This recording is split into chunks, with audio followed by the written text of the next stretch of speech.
તો જૂનાગઢના મેંદરડામાંથી 40 જુગારીઓ પકડાયા છે। આ મામલે પોલીસે જે કાર્યવાહી કરી, પોલીસની જુગારધામ પર લાઈવ રેડ, પત્તા પ્રેમીઓનો જુગાર રમતો વિડીયો પણ સામે આવ્યો। જુદા જુદા 3 કુંડાળાવાળી જુગાર રમી રહ્યા હતા। મેંદરડાના વાડી વિસ્તારમાંથી ક્રાઇમ બ્રાન્ચે આ જુગારધામ ઝડપી પાડ્યું। લવ સોલંકી નામનો વ્યક્તિ આ જુગારધામ ચલાવતો હતો। 2 લાખ રોકડ, 33 મોબાઈલ અને 24 વાહનો મળીને કુલ 19.64 લાખનો મુદ્દામાલ જપ્ત કરવામાં આવ્યો છે।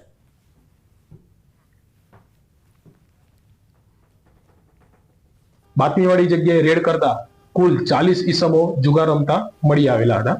તેમની અંગ ઝડતીમાંથી ટોટલ રૂપિયા 2,01,000 તેમજ તેમની કુલ્લે 23 બાઇક, 33 મોબાઈલ અને એક 4 વ્હીલ આમ મળીને કુલ 19,64,000નો મુદ્દામાલ કબજે કરવામાં આવ્યો છે। તમામ આરોપીઓ વિરુદ્ધમાં મેંદરડા પોલીસ સ્ટેશન ગુનો રજીસ્ટર કરી આગળની કાર્યવાહી શરૂ કરવામાં આવી છે।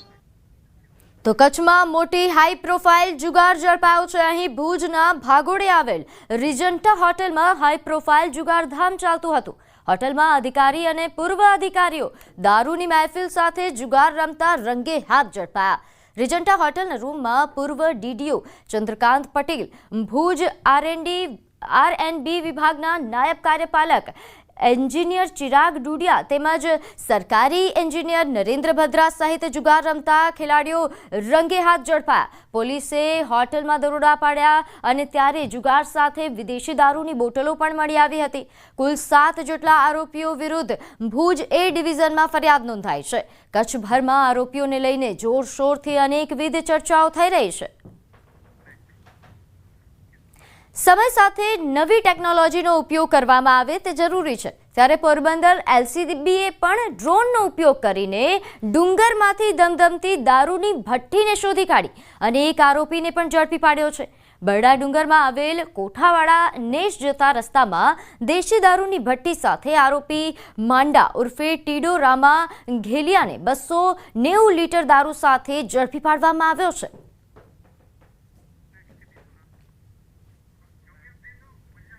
તો સુરતના પાલ વિસ્તારમાં એક ચોંકાવનારો કિસ્સો સામે આવ્યો છે, જ્યાં એક યુવક અને એક યુવતીએ પોતાને ક્રાઇમ બ્રાન્ચના અધિકારી તરીકેને ઓળખ આપી રાહદારીઓ પાસેથી પૈસા ઉઘરાવતા હતા। આરોપી ફેનિલ પટેલ અને ફુલસુમ સોયબ ઇટવાલા રાત્રિના સમયે રોડ પર પસાર થનારા લોકોને રોકી તેમની પાસેથી લાયસન્સ અને વાહનના દસ્તાવેજો માંગતા।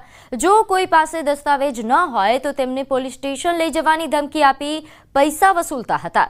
ગત રાત્રે એક સ્થાનિક યુવક પોતાની બાઇક પર પસાર થઈ રહ્યો હતો અને ત્યારે આ બંનેએ તેમને રોક્યા અને દસ્તાવેજ બતાવ્યા છતાં તેઓએ યુવકને શંકાસ્પદ રીતે પૂછપરછ કરી અને નજીકની ગલીમાં લઈ જવાનો પ્રયાસ કર્યો। જો કે યુવક એનકેન પ્રકારે છટકી પાલ પોલીસે સમગ્ર વાત જણાવી હતી।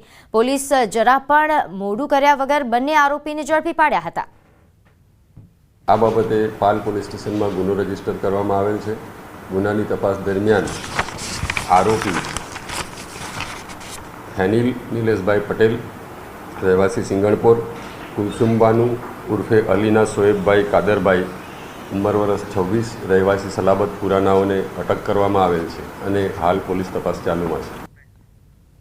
મહેસાણાના વિજાપુરમાં નકલી પનીરનો કારોબાર ઝડપાયા બાદ પનીર માફિયા દિનેશ પટેલ સામે કાર્યવાહી। આરોપી દિનેશ પટેલે દરોડા દરમિયાન કવરેજ કરવા ગયેલા પત્રકારો પર હુમલો કર્યો હતો, જે મામલે ફરિયાદ નોંધાતા પોલીસે આરોપીની ધરપકડ કરી છે। આરોપી હાલ 3 દિવસના રિમાન્ડ પર છે। ત્યારે પનીર માફિયા દિનેશ પટેલ સામે કડક કાર્યવાહી બાદ નકલી ખાદ્ય પદાર્થો બનાવતા ફેક્ટરી માલિકોમાં પણ ફફડાટ ફેલાયો છે।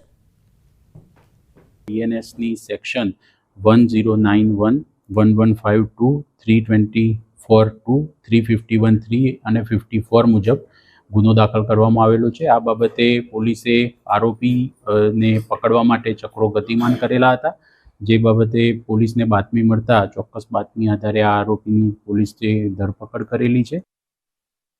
સુરતમાં અસામાજિક તત્વોનો સતત આતંક જોવા મળી રહ્યો છે। માંગરોળ તાલુકાના પીપોદરા GIDCમાં બાઇક પર આવેલા અજાણ્યા શખ્સોએ કપડાના વેપારી પર ફાયરિંગ કર્યું। બાઇક પર પાછળ બેઠેલા શખ્સે 3 રાઉન્ડ ફાયરિંગ કરી ફરાર થઈ ગયા હતા।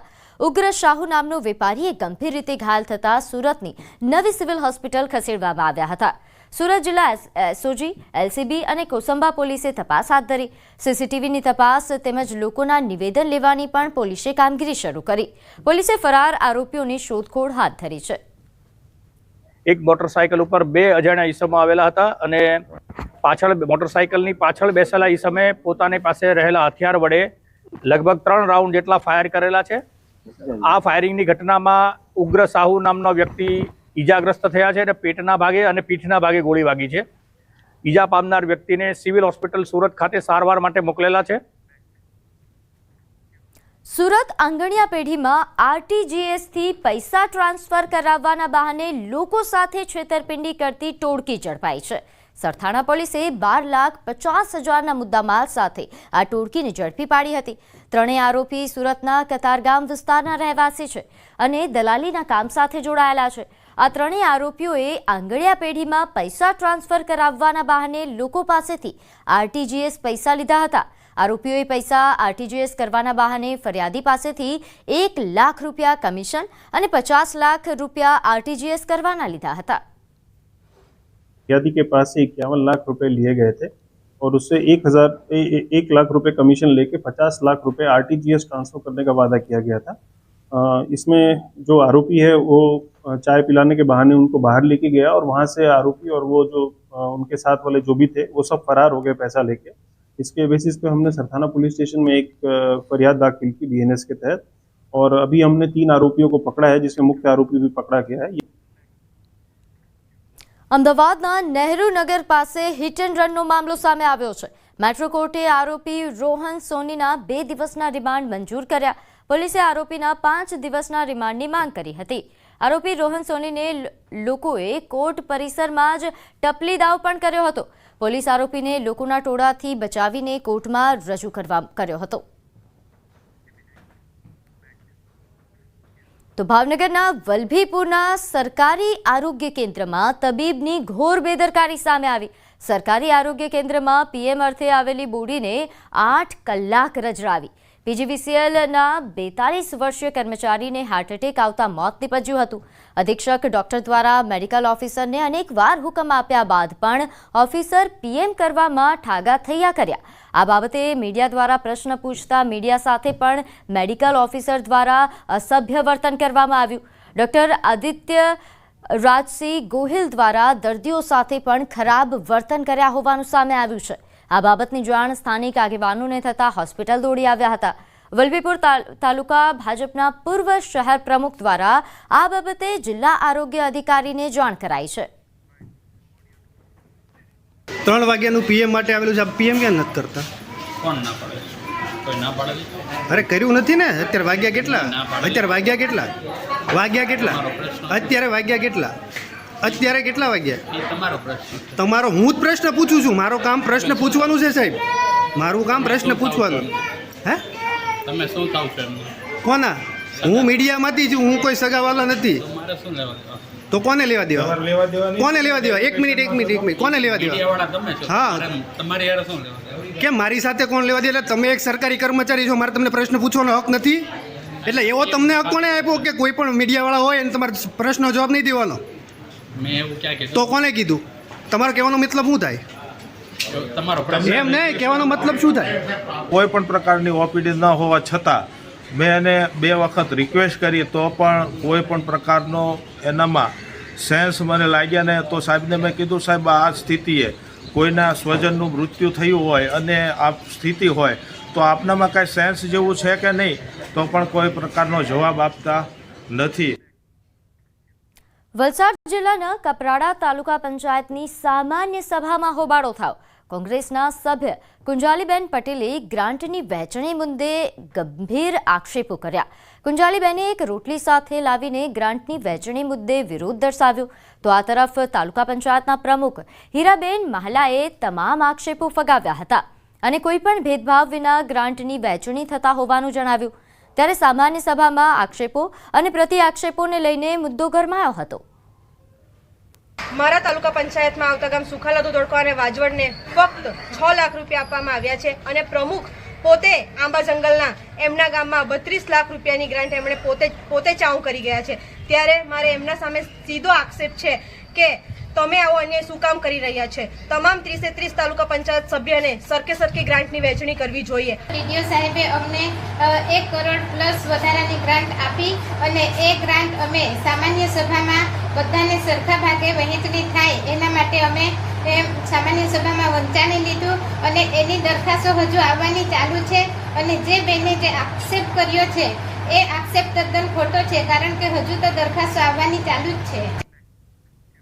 દાહોદમાં ખાનગી શાળાની ઉઘાડી લૂંટનો મામલો ગરમાયો છે. શિક્ષણ મંત્રી કુબેર ડિંડોરનું નિવેદન, ડીઓને તપાસના આદેશ અપાયા છે.